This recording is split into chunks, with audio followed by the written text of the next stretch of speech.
Genesis chapter 18.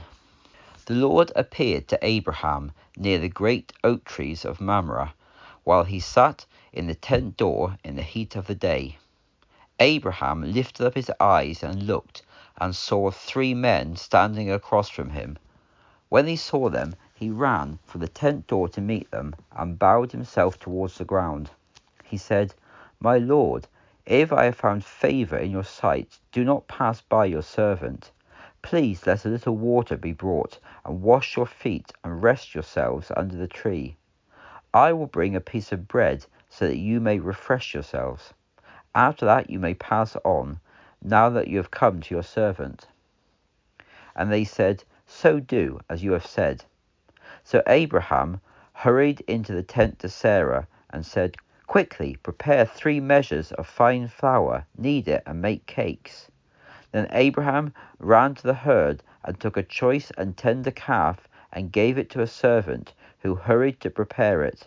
He then brought butter and milk, and the calf that he had prepared, and set it before them, and he stood by them under the tree while they ate.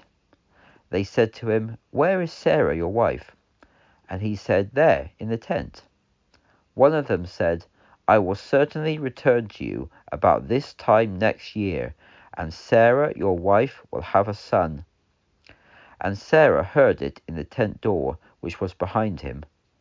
Now Abraham and Sarah were old and very advanced in age, and Sarah was well past childbearing. Therefore Sarah laughed to herself, saying, "After I am so old, my Lord is so old also, shall I have pleasure?"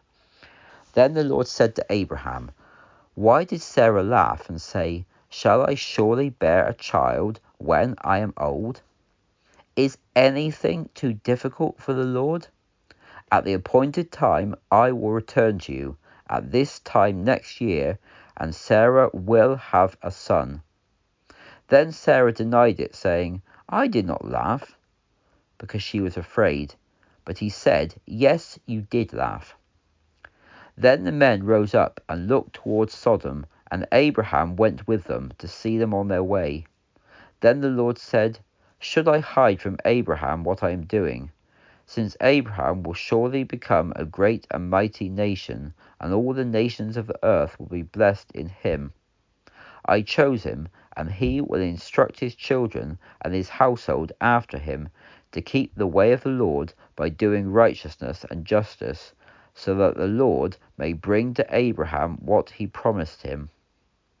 Then the Lord said, "Because the outcry against Sodom and Gomorrah is great, and because their sin is very grave, I will go down and see if what they have done is as bad as the outcry that has come to me. If not, I will know."